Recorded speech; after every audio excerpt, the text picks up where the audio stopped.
In this video I'm going to show you how you can make the machines that make the potions, which is called the Brewing Stand. So the ingredients that you will need will be a blaze rod and just some cobblestone or blackstone. The blaze rod is dropped by the mob called Blaze, which you can find in the Nether, normally in the Nether fortresses. I made a video on how to find the Nether fortresses. I'll leave you the link in the description so you know how to find the mob. They not always drop one of the blaze rods. You have to kill several of them until one of them actually drops the blaze rod. So with the ingredients, let's go to a crafting table. You just gotta put the blaze rod and then the cobblestone, or you can do blackstone as well.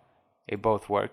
They all work. So you can use any combination of them or even just one of the three. That will do the work. So you can take the brewing stand from there, and also this serves as a profession for the villagers. So you can go ahead and I'm gonna drop it here into one of my villagers thing.